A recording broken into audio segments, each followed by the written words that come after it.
Lake Serenity dropped 4 inches in the first 6 hours. By the second morning, the coy Karen Whitcombe had spent $11,000 stocking that spring were surfacing in water barely deep enough to cover their backs. And by the third day, the ornamental fountain at the center of Willow Bend Estate's crown jewel amenity sat on exposed mud, its pump running dry and screaming, audible from the clubhouse deck 200 yards away. Karen called it an emergency. She called the county. She called a hydrologist, a lawyer, and eventually, though it took her nearly a week to work up to it, she called me.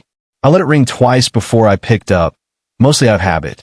30 years in irrigation engineering teaches you that the person calling in a panic rarely wants to hear the truth right away, and it's usually better to let them say their piece first.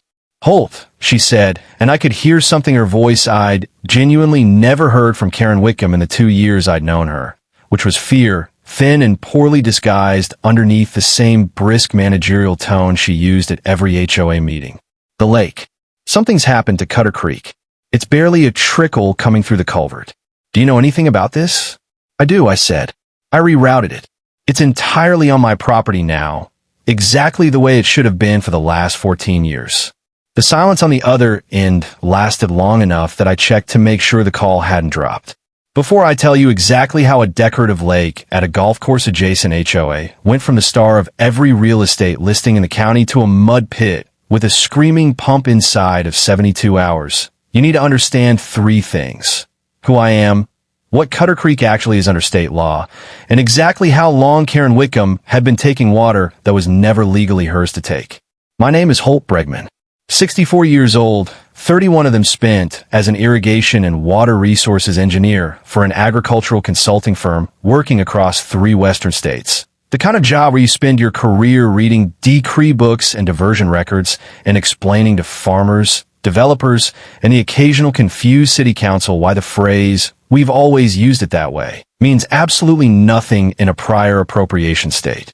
I retired 6 years ago and inherited Bregman Ranch 2 years after that. 460 acres my Uncle Walt had run cattle on for 50 years before his heart finally gave out at 83, still out mending fence the week before he passed.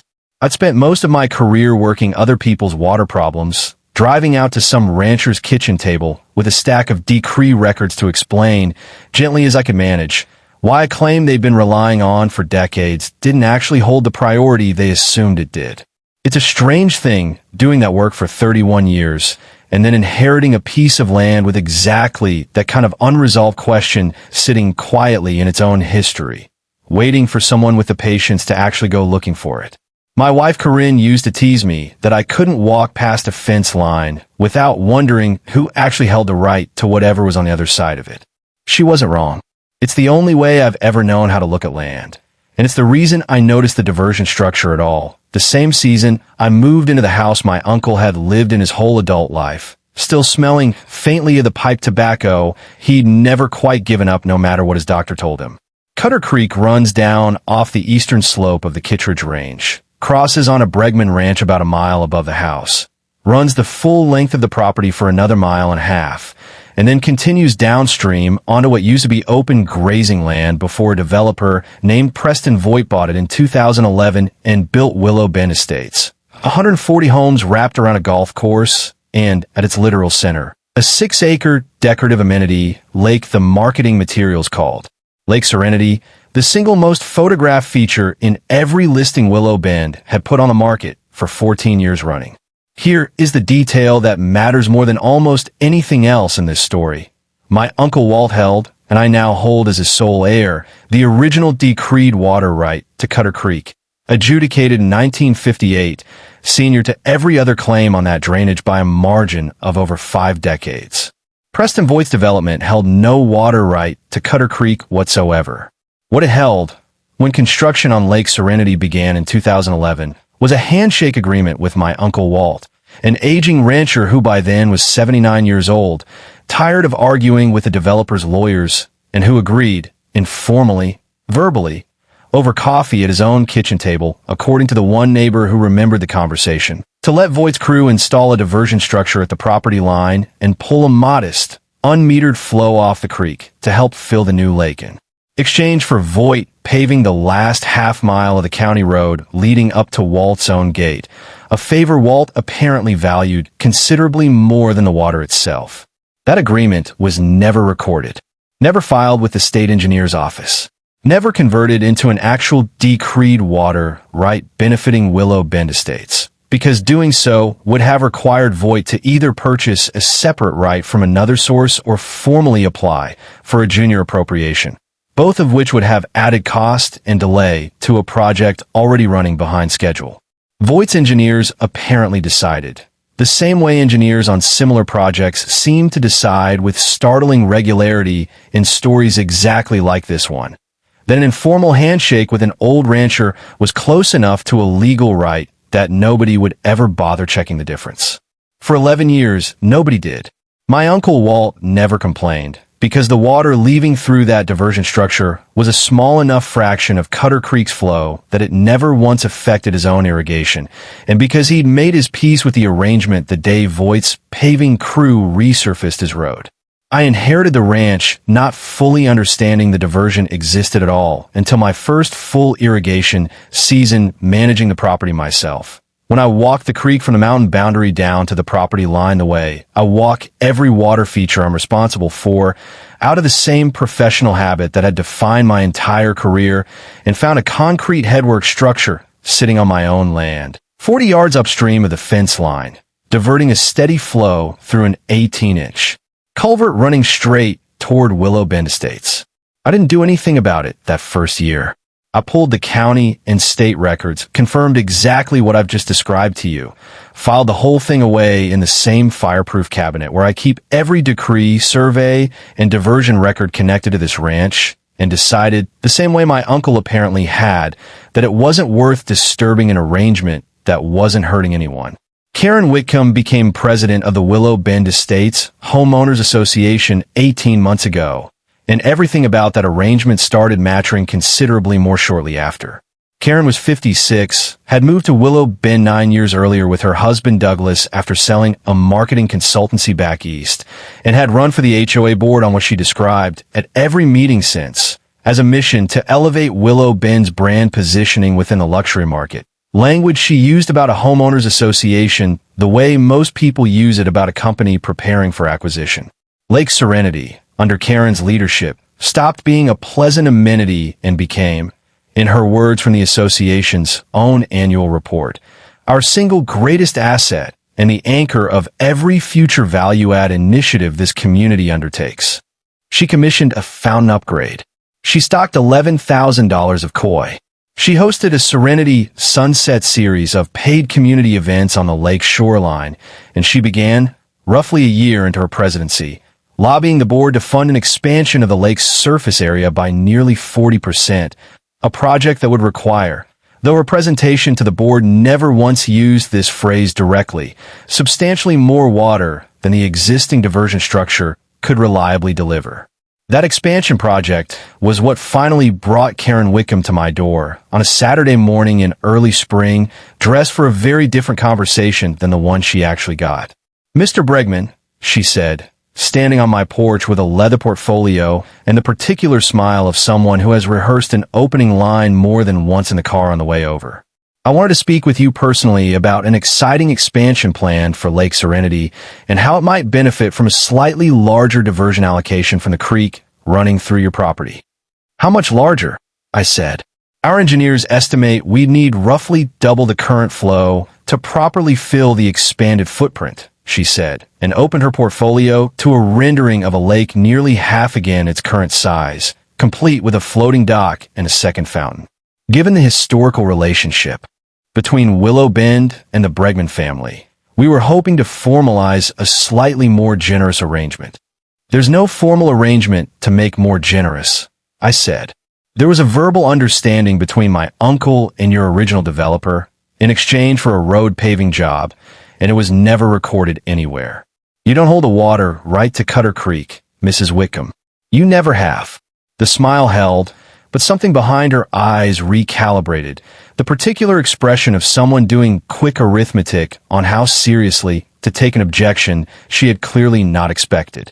"I'm sure there's paperwork somewhere confirming the arrangement." These things are usually more formal than a casual conversation suggests. I've read every document in the county recorder's office and the state engineer's file for this drainage, I said. There isn't. I'll be happy to show you what I found, if you're genuinely interested. She wasn't, or at least didn't act like it. She thanked me for my time with the specific brittle courtesy of someone filing an objection away rather than actually hearing it, and left with her portfolio, and I assumed, incorrectly as it turned out, that the conversation had at least planted enough doubt to slow the expansion down. It did not. 3 weeks later, survey stakes appeared along my side of the property line, and a contractor's truck sat idling at the existing headwork structure for most of an afternoon, while 2 men in reflective vests took measurements I had not authorized and nobody had asked my permission to take. I called Karen directly. We're simply doing preliminary engineering work to understand the expansion's requirements, she said when I reached her. Nothing's being built yet. On my property, without my permission, I said. I'd like it to stop. Mr. Bregman, I think you're overreacting to a routine survey, she said, and the particular clipped patience in her voice told me exactly how this was going to keep going if I let it. The board has already approved funding for this project based on historical use projections. I'd hate for a misunderstanding about an old handshake agreement to hold up something the entire community is excited about. I did not raise my voice. 31 years in this business teaches you that raising your voice hands the other person a reason to stop listening to what you're actually saying. There's no misunderstanding, I said. There's a 14-year-old informal arrangement that was never illegal right in the first place. And now you're proposing to double the take without ever once asking the person who actually holds the decree.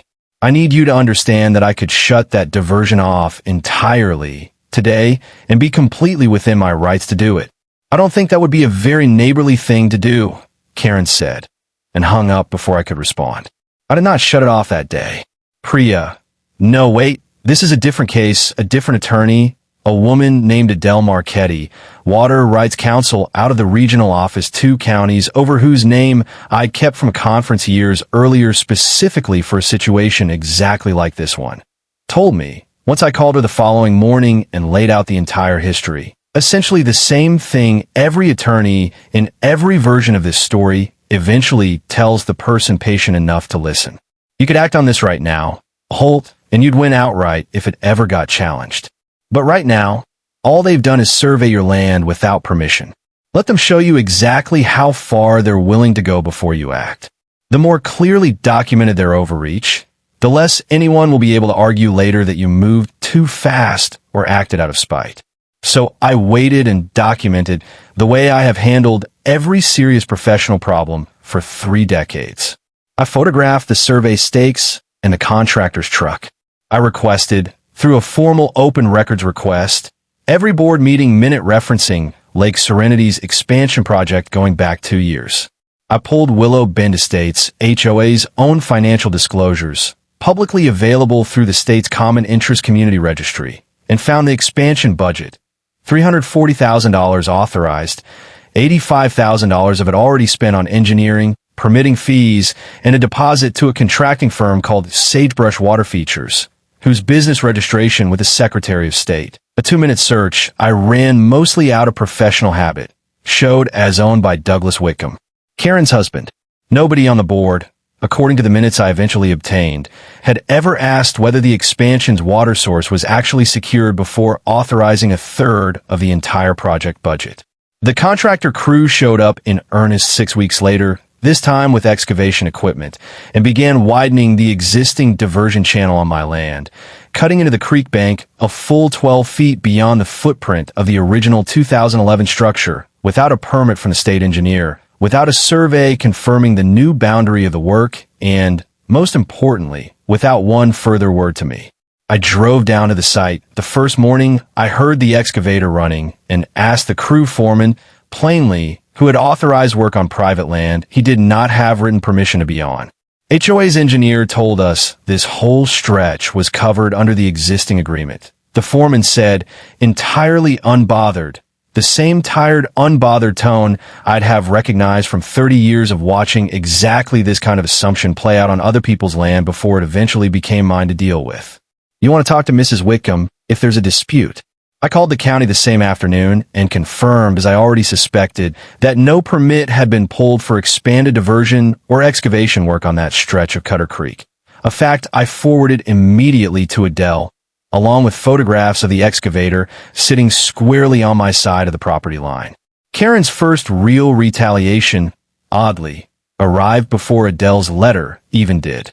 2 days after the excavator showed up, a notice appeared in my mailbox from the Willow Bend Estates Homeowners Association, citing Bregman Ranch for unsightly agricultural fencing visible from the community's western view shed, a fine of $400, despite the plain and, I'd have thought, fairly obvious fact that my ranch had never once been a member of the Willow Bend Estates Homeowners Association, had never signed any covenant, and sat entirely outside the association's platted boundary.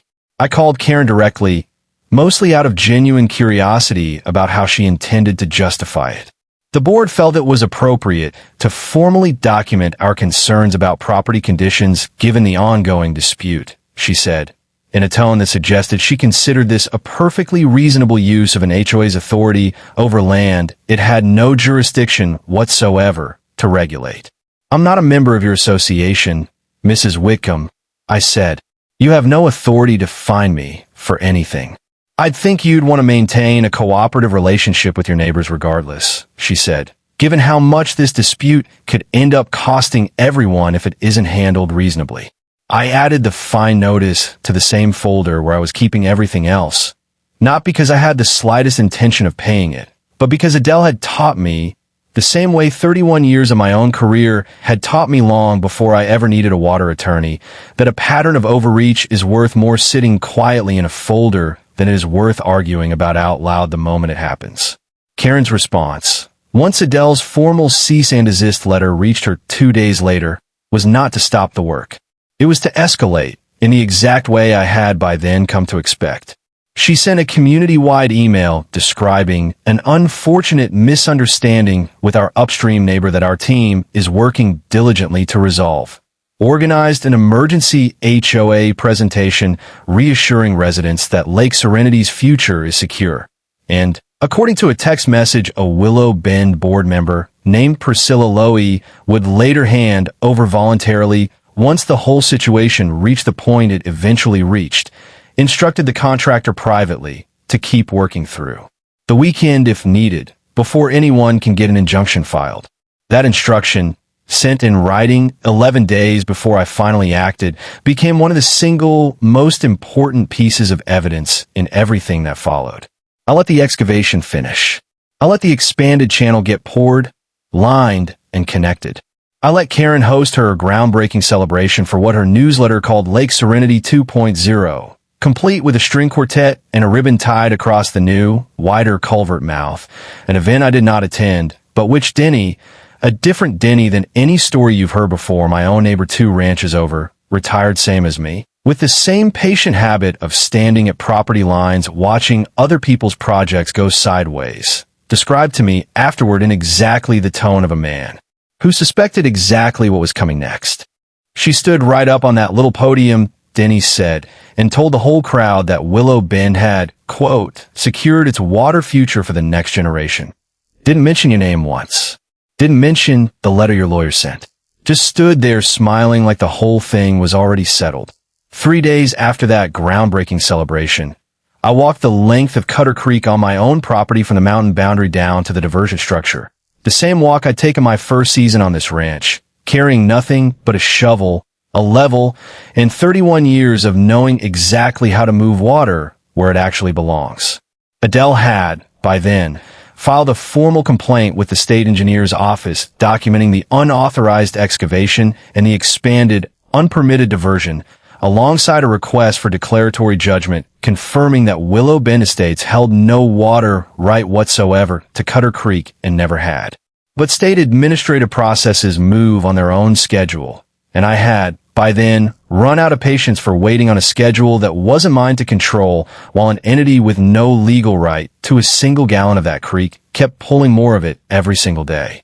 I built a new channel entirely within my own boundary, 30 yards upstream of the original headwork structure, redirecting the full flow of Cutter Creek along a path that ran the water the rest of its natural course down to the low pasture on Bregman Ranch and never came within 200 feet of the property line again. It took me the better part of a day and a half, working with a rented mini excavator and the same patient, methodical care my Uncle Walt had taught me watching him mend fence 60 years earlier. I graded the new channel bed by hand in the last 100 feet, checking the fall with the same level I'd used surveying irrigation ditches on client properties for 3 decades, because a poorly graded channel silts up within a season, and I had no intention of doing this work twice. I lined the entry cut with field stone pulled from the same rock pile my uncle had cleared off the low pasture in the 70s, stones he'd left stacked at the fence corner for exactly this kind of purpose, without ever once telling me why. The way a man sometimes leaves tools for a job he suspects somebody else will eventually need to finish. When I finally opened the new channel and let the creek find its way into it, the water moved the way water always moves when you've actually given it somewhere better to go. Without hesitation, without complaint, simply following the lowest and truest path available to it. By evening, the old diversion structure sat with barely a trickle running through it, and by the following morning, nothing at all. The expanded diversion structure Karen's contractor had just finished pouring sat from that point forward dry. Karen called me 3 days later, the call I described at the beginning of all this, her voice thin with a fear I'd never heard from her before. I told her plainly what I'd done and why, and I told her because Adele had specifically instructed me to say exactly this and nothing more if the call ever came, that I would be happy to discuss a properly documented, legally recorded, compensated arrangement going forward, once Willow Bend Estates acknowledged in writing that no such right had ever previously existed. What Karen did instead, over the following 10 days, turned a straightforward water rights dispute into something considerably larger. She did not acknowledge anything.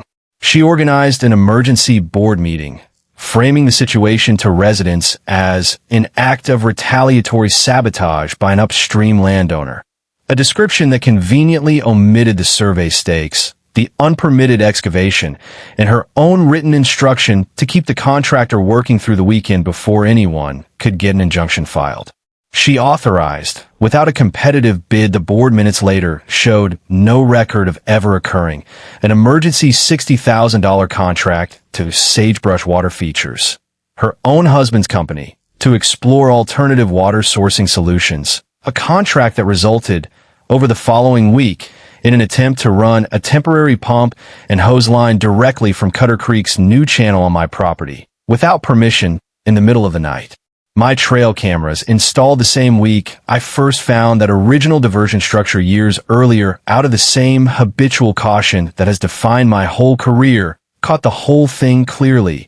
2 men in Sagebrush Water Features shirts, arriving in a pickup with its headlights off well before they reached the gate, running a gas-powered trap pump and 300 feet of lay-flat hose from my new channel back toward the dry expansion structure at 11 at night, the pump's engine, coughing to life loud enough in the still mountain air that Denny, 2 ranches over, later told me he'd heard it faintly from his own porch and assumed it was somebody's stuck truck. The footage showed one of the men pausing twice to check his phone, presumably for instructions, before continuing to feed hose across ground he had no more right to be standing on than the excavator crew had 6 weeks earlier. Work Karen had personally authorized, according to a text exchange Priscilla Lowy, growing steadily more uneasy about her own board's conduct with every passing day, eventually forwarded to Adele in full. Just get enough flow to keep the koi alive through the weekend. We'll figure out the legal side after.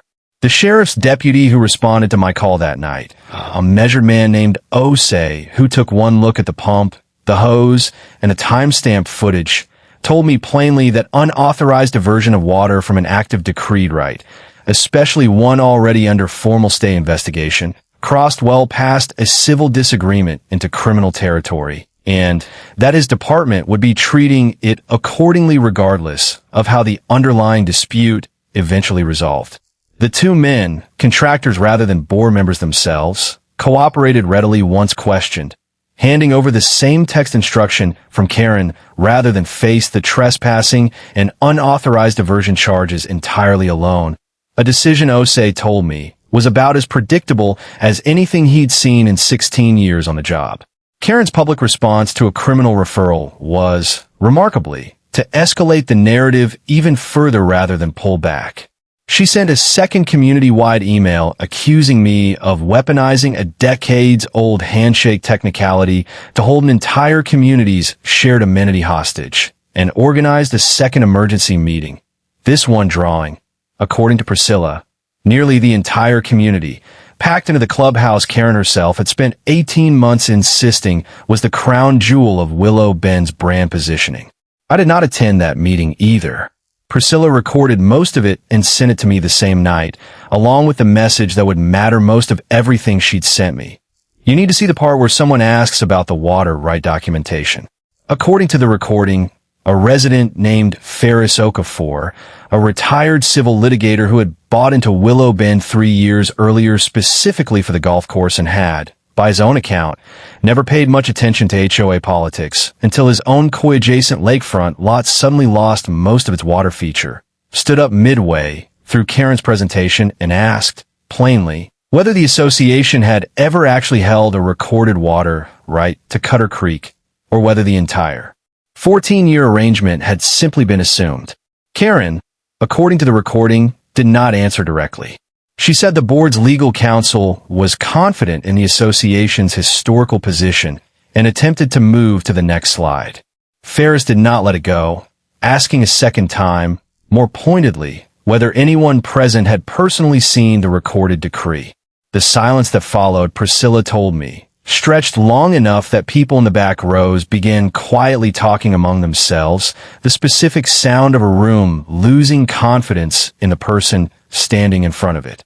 The state engineer's office issued its formal determination 3 weeks later, well ahead of the timeline Adele had originally expected, likely accelerated by the criminal referral now sitting alongside the civil complaint. Commissioner Aldous Farron, a career water administrator with a reputation, Adele told me, for treating unauthorized diversions with roughly the same seriousness most people reserve for outright theft, drove out personally to inspect both my new channel and the dry expansion structure before finalizing his report. Walking the entire disputed stretch with a clipboard and a GPS unit while I answered his questions plainly and let the physical evidence speak for most of the rest. The finding was unambiguous. Willow Bend Estates Homeowners Association had never held and did not currently hold any decreed water right to Cutter Creek. The original 2011 diversion had operated for 14 years entirely outside the state's adjudication system, an informal and unrecorded arrangement carrying no legal force whatsoever regardless of how long it had gone unchallenged. The 2011 structure and the recent unpermitted expansion were both formally ordered removed at the association's expense within 90 days, and the association was assessed civil penalties for the unpermitted excavation and construction, separate from and in addition to whatever came out of my own civil suit. Adele's civil suit, filed alongside the state's determination, sought damages for the unauthorized excavation on my property, the value of 14 years of water taken without any legal right whatsoever calculated at current regional water lease rates, and the costs associated with the attempted midnight pump diversion. Karen's original attorney withdrew from the case the same week the state's determination became public, a detail Priscilla Lowy described to me afterward as the moment the rest of the board finally understood how serious the exposure had become. Since a lawyer who has spent months insisting a claim is defensible rarely walks away from it, the instant it becomes indefensible unless he's genuinely worried about his own professional exposure for having advised it in the first place. The number that came out of the settlement negotiations 3 months later, once the association's new legal counsel finally sat down to negotiate seriously rather than continue arguing a position the state had already formally rejected, landed at $290,000, split between restitution for the historical unauthorized use and the costs of remediating the excavated creek bank back to its original condition, plus a separate personal judgment against Karen and Douglas Whitcombe directly, given the clear evidence of the midnight pump attempt and Karen's own written instruction to outpace a potential injunction. totaling an additional $45,000 in damages and legal fees neither the association's insurance nor its general funds would cover. Karen resigned from the board the week the personal judgment was finalized, sending a 2-paragraph statement to the community that mentioned the strain this process has placed on my family, and nothing whatsoever about the survey stakes, the unpermitted excavation, or the midnight hose running across a stranger's property line. Douglas's business, Sagebrush Water Features, lost its remaining Willow Bend contracts within the month and closed entirely by the following spring. A recall petition that had been quietly circulating since the second emergency meeting, organized in large part by Ferris Okafor and the same Priscilla Lowy, whose growing discomfort had turned into the single most useful cooperation anyone in this story provided, gathered well over the signatures needed before it was ever formally required. Lake Serenity sat empty for the better part of a year, its koi relocated to a member's private pond after the state's removal order took effect, its fountain silent, its shoreline hosting nothing but the same weeds that grow on any patch of exposed lake bed left alone long enough. The new interim board, led eventually by Ferris himself once the recall completed, approached me directly the following spring, not through a lawyer this time, but through a straightforward letter asking whether I would consider a properly documented, compensated water lease to refill a modest, appropriately sized version of the lake, entirely on Willow Bend's own recognized allocation from a separate, unrelated groundwater source they'd since secured the right to use. We signed that lease 8 months after the day I first rerouted the creek, a clean, recorded, entirely legal document specifying exactly how much water, under exactly what conditions, at an annual rate Adele negotiated at fair market value, with a clause, one I insisted on keeping the final language exactly the way Adele drafted it, formally acknowledging that the arrangement existed because I had granted it freely and for the first time in 14 years with full legal clarity, and not because any prior use had ever created a claim to it. I still walk the length of Cutter Creek most mornings, the same walk my Uncle Walt used to take before me, the same walk I took the year I first found that old diversion structure sitting on my own land like it had always belonged there. The new channel I cut that spring is grown in now, native grass along both banks, the water running exactly the course it wants to run when nobody's trying to bend it towards something it was never decreed to feed. I still have the printout of Karen's text instructing her contractor to keep working through the weekend before anyone could get an injunction filed. Framed now, small and plain, hanging in the equipment shed above the workbench where I do most of my own repairs these days. My Uncle Walt traded that water away for half a mile of paved road because he was tired at 79 of arguing about something that had never once cost him anything he could feel the weight of. I don't think he ever imagined it would take his nephew 31 years of professional habit and a rented mini excavator to finally put that water back exactly where a decree signed in 1958 always said it belonged. But I think he'd have recognized the shape of it all the same. A creek finding its own course again, patient and unhurried, exactly the way water always eventually does once somebody finally stops telling it where it's supposed to go.